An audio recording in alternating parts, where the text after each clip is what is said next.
बिस्मिल्लाहिर्रहमानिर्रहीम अस्सलामुअलैकुम। सिलाई मशीन पर झुकी हुई वो बहुत देर से सुई में धागा डालने की कोशिश कर रही थी। लालटेन की धीमी रोशनी में इसका हैवला कच्चे दीवार पे अजीब नज़ारा पेश कर रहा था। सर्दी से इनके हाथ कँप-कँप आ रहे थे। बहुत मुश्किल से वो धागा डालने में कामयाब हुई। रात के सन्नाटे में मशीन की घरर-घरर की आवाज़ बुलंद हुई। सिलाई मशीन के शोर में झींगरों की सीटियाँ दब सी गईं। कुत्तों के भौंकने की आवाज़ें मद्धम पड़ने लगीं। यही 2 जोड़े रह गए थे, जिसके बाद इसकी देराना ख़्वाहिश पूरी हो जानी थी। कितने तकलीफ़ लम्हात होते हैं जब वो शादीशुदा हमजोलियों के बालियों को हसरत से तका करती। इनके हाथों में सोने की चूड़ियाँ देख के अपनी किस्मत पर करती रहती, लेकिन अब सारी महरूमियों का अज़ाला होने वाला था। एक-एक पैसा जोड़ के वो आज इस काबिल हुई थी कि अपने लिए सोने का कुछ ज़ेवर खरीद सकती।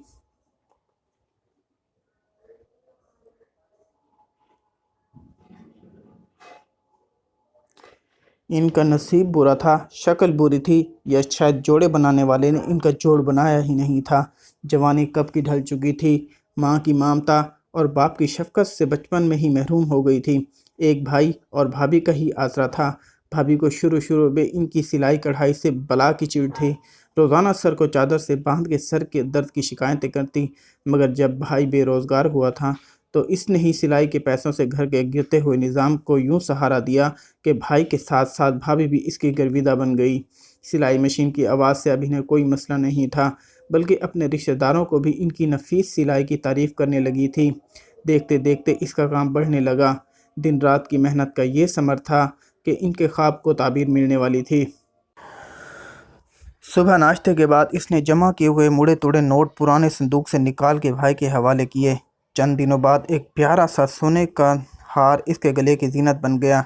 खुशी से इसके कदम ज़मीन पर नहीं टिक रहे थे। रोज़ाना हल्का सा मेकअप करके आईने के सामने बैठ जाती और हर ज़ाविये से खुद को तका करती। कुछ कमी नहीं थी, इसमें शहज़ादी ही तो लग रही थी। बस इसके शहज़ादे की नज़र पड़ने की देर थी, फिर इसका बेड़ा पार होने वाला था।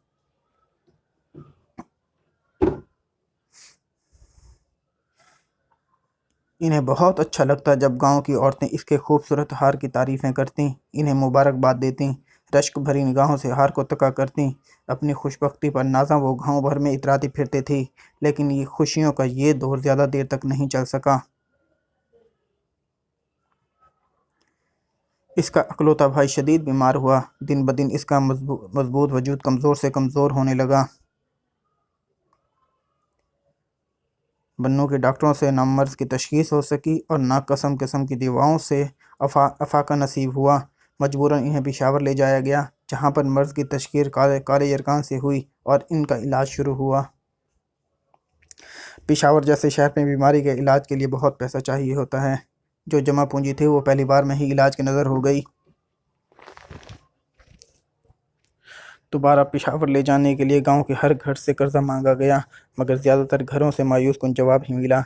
जब कहीं से भी तरीका ना बन सका तो किस्तों पर लिया गया एप्पल का फ्रिज ही बेचकर इलाज जारी हुआ, मगर मर्ज़ बढ़ता गया जूं दवा की। डॉक्टरों की फीसें और दवाइयों के लिए भाभी के सोने की बालियाँ बिक गईं। सोने की अंगूठी जो शब अरूसी में भाई ने बड़ी चाहत से पहनाई थी वो भी बिक गई। इसने कई बार भाई को अपना सोने का हार पेश किया, मगर भाई ने डांट के सख्ती से मना किया।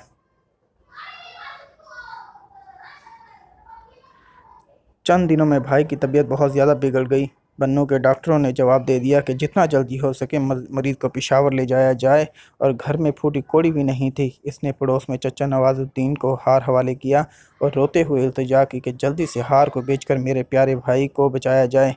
चचा नूरुद्दीन ने इन्हें तसल्ली दी और साइकिल निकाल के बाज़ार की तरफ निकल खड़े हुए, और वो घर वापस आके पेशावर जाने के लिए तैयारी करने लगी। हार के बारे में इसने भाभी को बताया तो भाभी का पसमुर्दा चेहरा भी खुशी से खिल उठा और ढेर सारी दुआएं देने लगी। भाई पुरानी से खाट पर नकाहत से बेसुध पड़ा था। बोलने की सकत नहीं थी, बस खुली आंखों से अपनी बेबसी का तमाशा देख रहा था। घंटे बाद चचा नवाजुद्दीन की वापसी हुई। गली में साइकिल खड़ी करके जैसे ही इनके घर के अंदर दाखिल हुआ, वो बेसब्री से पैसे का पूछने लगी। चाचा नूरुद्दीन ने अफसोस भरे अंदाज में नफ़ी में सर हिलाया और अपनी जेब से हार निकाल कर धीमे से बोला, बेटी ये हार नकली है, सोने का नहीं है।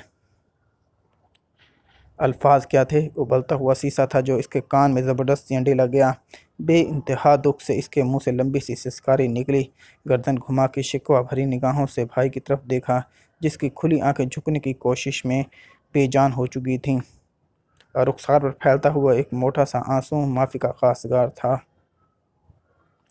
अगर ये स्टोरी आपको पसंद आई तो बराए मेहरबानी इसको लाइक भी कर दें और शेयर भी कर दें, और चैनल को सब्सक्राइब भी कर दें। आपका बहुत बहुत शुक्रिया।